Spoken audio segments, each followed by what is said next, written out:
what Ruth did for me. Yes. Yes. Ruth gave me dignity. Yes, she did. The wife of Billy Graham gave me dignity.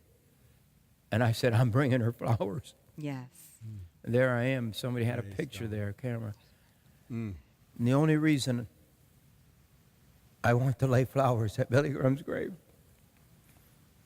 is just to show my heart. I don't know how to show my heart. Do you understand that? I just want to say, thank you, Billy. Yes. I never pushed my way into people saying, I never, but I want to honor in this last moment. I'm so thankful for what Billy has done for the world. For the world. But when I was in that prison, the lowest day probably up to that moment in the prison, I was sick. I had pneumonia. I never once laid in my bunk in my cell and did not do my job. I cleaned toilets for 5 years every day.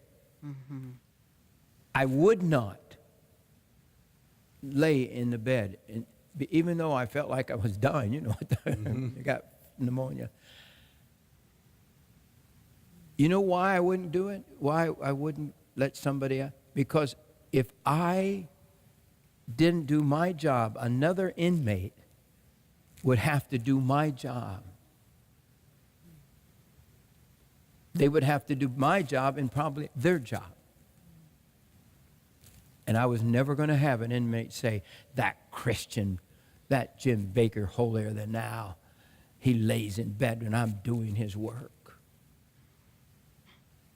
But that morning, I cleaned my toilets. I had my shoes that had holes in the toes.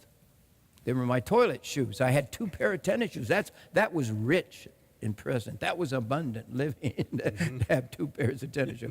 I had a good pair that I could wear to the visiting room to see Tammy Sue and my family. And I'm serious. My toes were hanging out of my shoes. Yes. And the guard called me. He said, they say Bakker, they never say Jim. Bakker, you have a visitor. And I said, it's not visiting day. I didn't know who it was. I didn't know what it was. He said, you need to go to the warden's office right now. And I thought, oh, God, help me. I'm in trouble. Going to the warden's office usually meant they're going to... Yeah, that's the principal's office if you're a kid. It really is. I had on my old clothes. I had on my wrinkled toilet cleaning clothes, not my visiting my family clothes. It's 2 different sets of clothes you had. Yes, perfectly pressed. And your ragged tennis shoes? My ragged tennis shoes. And also, I had hair.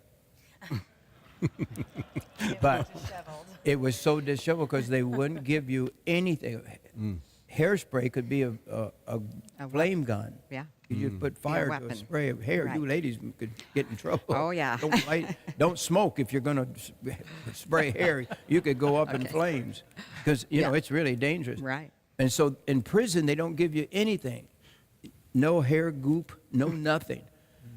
And so my hair was Disheveled. My clothes were disheveled. I was sick with pneumonia.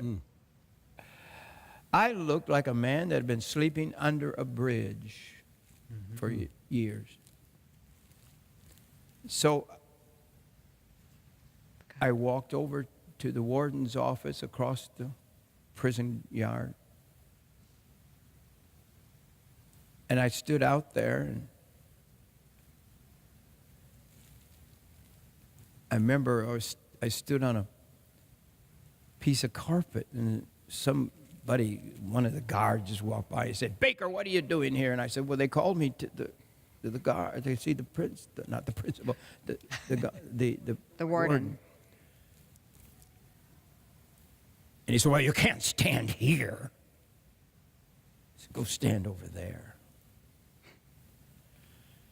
Somebody came out of the office, and they said, Bakker, you have a visitor. I said, well, it's not visiting day. Who's here? He said, has nobody told you? Billy Graham is here. He said, do you want to see him? I looked down at my shoes with my toes hanging out and my wrinkled clothes, and I was sick. I looked bad. And I thought, oh, the last time I saw Billy, he was on my show. I have a picture of it right there. He was the only picture I have of Billy and me on a show. And the last time I had been with Billy Graham, I was on TV with the who's who of the world. The who's who of the world at a meeting at the National Religious Broadcasters Convention. We've been honored to be the program that would bring that meeting to the world. Right. And I thought, oh, I don't want him to see me looking like this. But he came, so I had to go out. I walked into the room, and there was the warden was there, and assistant wardens, and everybody wanted to see Billy Graham. Yeah. But when I walked in, all I could see is this 6-foot-something man, and I'm a 5-foot-something guy. And I walked in. He threw his arms around me. And he held me. Wow. And he said, Jim, I love you. Yes. How could anybody love me looking like that? I had been disgraced to the world. And a man who on the radio, like a day before, I'd heard, this is what I heard. Billy Graham voted as one of the top 3 most respected men in the world. And here he is in my prison,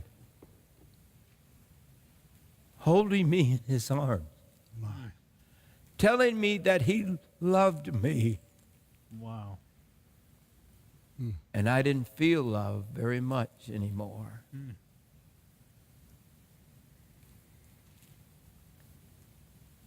And that's the man